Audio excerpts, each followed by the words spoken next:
ಓಂ ನಮೋ ನಾರಾಯಣ. ಓಂ ನಮೋ ನಾರಾಯಣ. ಏನೋ ಹೇಳೋಕ್ಕೆ ಬಂದಿದ್ದೀನಿ ಈಗ ಅಂದರೆ ಓಂ ನಮೋ ನಾರಾಯಣ. ಈಗ ಏನು ಹೇಳೋಕ್ಕೆ ಬಂದಿದ್ದೀನಿ ಅಂದರೆ ನಮ್ಮ ಸಿದ್ದರಾಮಯ್ಯನವರು ದೇವರಾಜ ಅರಸು ಅವರ ದಾಖಲೆನಿಗೆ ಮುರಿದು ಸರಿಗಟ್ಟಿಬಿಟ್ರು. ಈಗ ಸಿದ್ದರಾಮಯ್ಯವ್ರ ದಾಖಲೆನಿಗೆ ಯಾರು ಮುರಿತಾರೆ ನೋಡಬೇಕಾಗಿದೆ.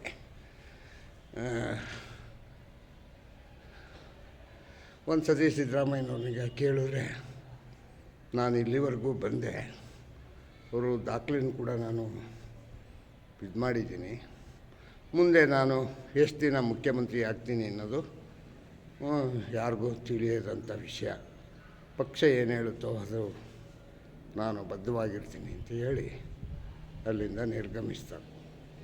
ಅವ್ರಿಗೆ ತಕ್ಕಂತೆ ಸಿದ್ದರಾಮಯ್ಯನ ವಿರೋಧ ಮಾಡೋರು ಯಾರೂ ಇಲ್ಲ. ಸಿದ್ದರಾಮಯ್ಯನ ವಿರೋಧ ಮಾಡೋರು ಯಾರೂ ಇಲ್ಲ. ಆದರೆ ಡಿ ಕೆ ಶಿವಕುಮಾರ್ ಅವರ ಆಪ್ತರು ನಮ್ಮ ನಾಯಕ ಮುಖ್ಯಮಂತ್ರಿ ಆಗಬೇಕು ಅಂತ ಹೇಳೋದನ್ನು ಬಿಟ್ಟರೆ ಸಿದ್ದರಾಮಯ್ಯ ಮುಖ್ಯಮಂತ್ರಿ ಆಗೋದು ಬೇಡ ಅಂತ ಹೇಳೋಲ್ಲ.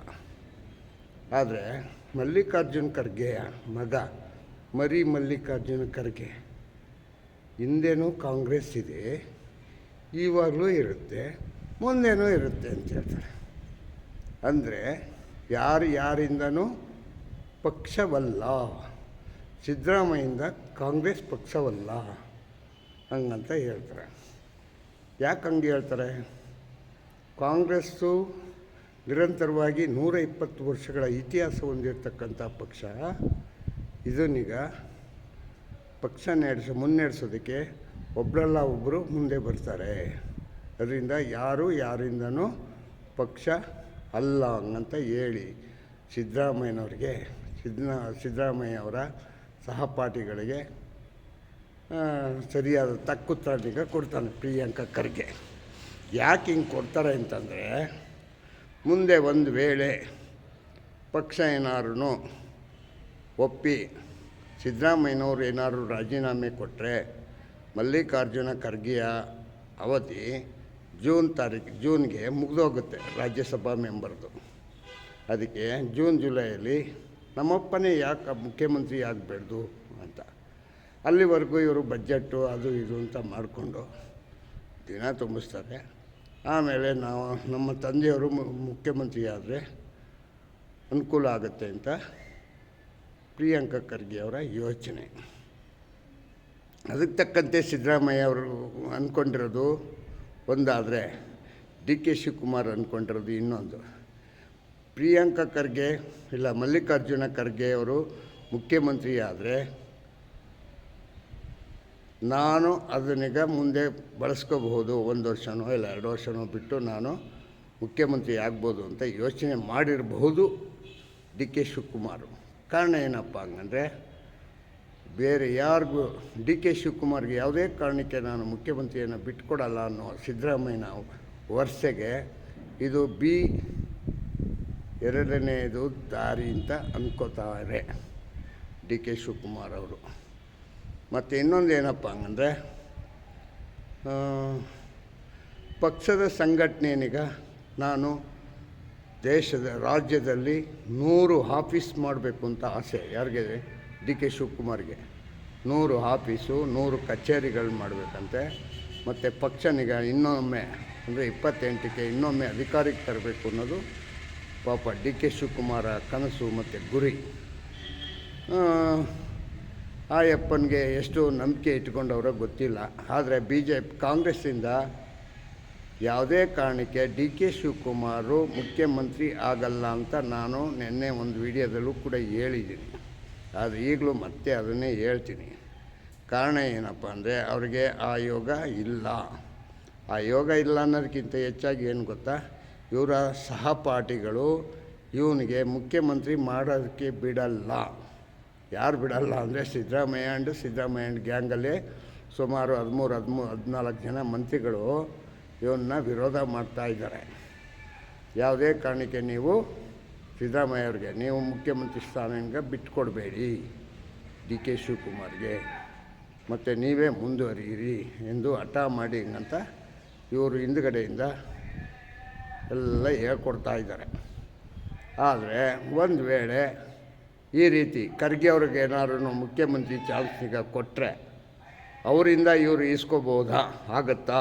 ಅದು ಒಪ್ಕೊಂತಾರ. ಅಂದರೆ ಅವ್ರಿಗೆ ವಯಸ್ಸಾಯಿತು, ಅನಾರೋಗ್ಯ ಮಿಥ್ಯ, ಏನಾದ್ರು ಮುಂದೆ ಹೆಚ್ಚು ಕಡಿಮೆ ಆದರೆ ನಾನೇ ಕೂತ್ಕೋಬೋದು, ಇಲ್ಲ ಮುಂದಿನ ವಿರೋಧ ಪಕ್ಷ ನಾಯಕನಾಗಾರು ಕೂತ್ಕೋಬೋದಲ್ಲ ಅನ್ನೋದು ಡಿ ಕೆ ಶಿವಕುಮಾರ್ನವ್ರ ಕನಸು. ಡಿ ಕೆ ಶಿವಕುಮಾರ್ ಅವ್ರ ಕನಸಾಗೇ ಇರುತ್ತೆ ಅಂತ ನಾನು ಅಂದ್ಕೋತೀನಿ.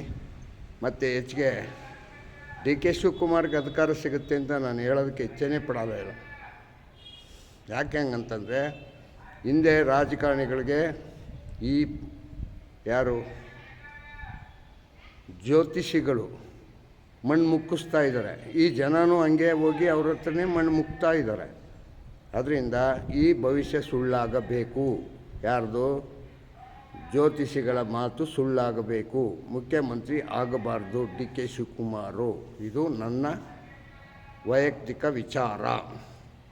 ಆದರೆ ಯಾಕೆ ಇದನ್ನೆಲ್ಲ ಹೇಳ್ತೀನಿ ಅಂತಂದರೆ, ಒಂದು ವೇಳೆ ಅವರೇನಾದರೂ ಮುಖ್ಯಮಂತ್ರಿ ಆಗಿಬಿಟ್ರೆ ಜ್ಯೋತಿಷಿಗಳು ನಾನು ಹೇಳಿದ್ದಕ್ಕೆ ಮುಖ್ಯಮಂತ್ರಿ ಆದರು ಅಂತಾರೆ. ಮತ್ತು ನಮ್ಮ ಇವ್ರುಗಳು ಒಂದಷ್ಟು ಜನ ಇದ್ದಾರೆ, ಯಾರೋ ಸ್ವಾಮೀಜಿಗಳು ಕೂಡ ಅದರಲ್ಲಿ ನಾನು ಹೇಳಿದೆ ಅಂತ ಎಲ್ಲ ಲೈನ್ಗೆ ಎದ್ದು ಬಂದುಬಿಡ್ತಾರೆ. ಇವ್ರ ಮಾತೆಲ್ಲ ಬೇಷ, ಈಗ ಸುದ್ದಿನೇ ಇಲ್ಲ ಇವ್ರದ್ದೆಲ್ಲ. ಯಾಕೆ ಹಿಂಗಾಯಿತು ಅರ್ಥ ಮಾಡಿ ಹೇಳೋಣ. ಅಲ್ಲ ರೀ, ಸಮಾಜದಲ್ಲಿ ನಡೆಯೋ ದಾರಿನಿಗ ಹೆಂಗಿದೆಯೋ ಆ ದಾರಿಗೆ ನಾವು ಸರಿಯಾಗಿ ಹೋಗ್ಬೇಕು. ಪ್ರಕೃತಿ ಜೊತೆಯಲ್ಲಿ ಹೋದರೆ ಮಾತ್ರ ನಮಗೆ ಪ್ರಕೃತಿ ಇದೆಯಲ್ಲ, ಗಾಳಿ, ಈ ಗಾಳಿ ಹೆಂಗೆ ಬೀಸುತ್ತೋ ಆ ಗಾಳಿ ಬೀಸೋ ಕಡೆ ಹೋದರೆ ಮಾತ್ರ ನಾವು ಕೊನೆಯ ಅಂತ್ಯನಿಗೆ ಮುಟ್ಟಬಹುದು, ಇಲ್ಲ ಅಂದರೆ ಆಗಲ್ಲ. ಅರ್ಥ ಆಯ್ತಾ? ಅದರಿಂದ ನಾವು ಗಾಳಿಯ ವಿರುದ್ಧವಾಗಿ ಹೋರಾಟ ಮಾಡಬಾರ್ದು. ಡಿ ಕೆ ಶಿವಕುಮಾರ್ ಅವರು ಗಾಳಿಯ ವಿರುದ್ಧ ಹೋರಾಟ ಮಾಡೋದಕ್ಕೆ ಹೋಗ್ತಾ ಇದ್ದಾರೆ.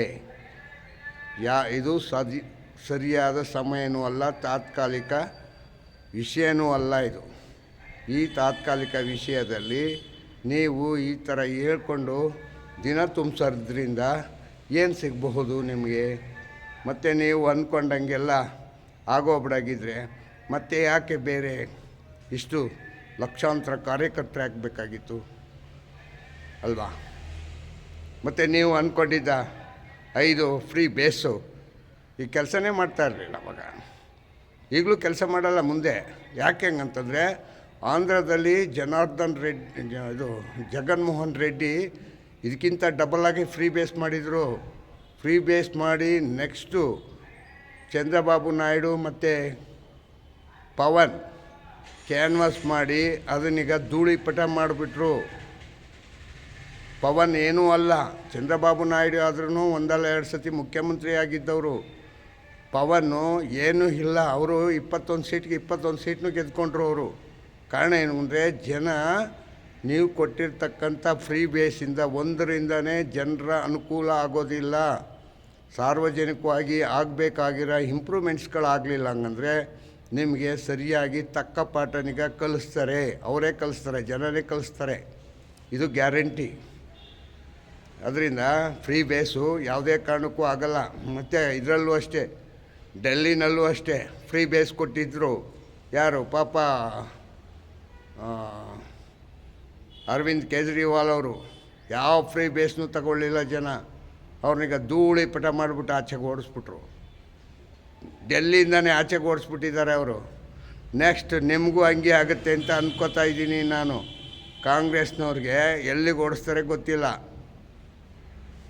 ಬೇರೆ ಇನ್ಯಾವ ರಾಜ್ಯ ಏನಾದರೂ ಹಿಡ್ಕೋಬೇಕಾಗತ್ತೆ ವಿನಃ ಕರ್ನಾಟಕದಿಂದ ಕಾಂಗ್ರೆಸ್ ಮುಕ್ತ ರಾಜ್ಯವಾಗುತ್ತೆ ಮುಂದೆ. ಇದಕ್ಕೆ ಕುಮಾರಸ್ವಾಮಿ ಅವರು ಮೊನ್ನೆ ಹೇಳಿದ್ರು, ಏನಂತ? ಸಿದ್ದರಾಮಯ್ಯನೇ ಕೊನೆಯ ಮುಖ್ಯಮಂತ್ರಿ, ಮತ್ತು ಇನ್ಯಾರೂ ಮುಖ್ಯಮಂತ್ರಿ ಆಗೋದಕ್ಕೆ ಆಗೋದಿಲ್ಲ. ನೀವು ಇಲ್ಲೇನಾದ್ರು ಆಲ್ಟರ್ನೇಟ್ ಮಾಡಿಕೊಂಡ್ರೆ ಒಂದು ವೇಳೆ ಮುಖ್ಯಮಂತ್ರಿ ಆಗ್ಬೋದು ಅಷ್ಟೇ. ಎಲೆಕ್ಷನ್ಗೆ ಹೋಗ್ಬಿಟ್ಟು ನಾವೇ ಮುಖ್ಯಮಂತ್ರಿ ಆಗ್ತೀವಿ ಅಂತಂದರೆ ಆಗೋದಕ್ಕೆ ಸಾಧ್ಯನೇ ಇಲ್ಲ ಹಂಗಂತ ಹೇಳಿದ್ದಾರೆ. ಇದು ಗ್ಯಾರಂಟಿ, ನಿಜ. ಅರ್ಥ ಆಯ್ತಾ? ನೋಡಿ, ಯೋಚನೆ ಮಾಡಿ. ಎಲ್ಲ ವಿಷಯದಲ್ಲೂ ಜೈ ಹಿಂದ್ ಜೈ ಕರ್ನಾಟಕ ಮತ್ತು ಓಂ ನಮೋ ನಾರಾಯಣ. ಮತ್ತು ನೀವು ಒಂದು ಒಳ್ಳೆ ಕೆಲಸ ಮಾಡಿ, ನನ್ನ ಈ ವಿಡಿಯೋನಿಗ ಬೇರೆಯವ್ರಿಗೂ ಸಬ್ಸ್ಕ್ರೈಬ್ ಮಾಡ್ಕೊಳ್ಳಿ. ಬೇರೆಯವ್ರಿಗೆ ನಿಮ್ಮ ಸ್ನೇಹಿತರುಗಳಿಗೆ ಒಂಚೂರು ಕಳಿಸ್ಕೊಡ್ತೀರಾ? ಪ್ಲೀಸ್ ಕಳಿಸ್ಕೊಡಿ.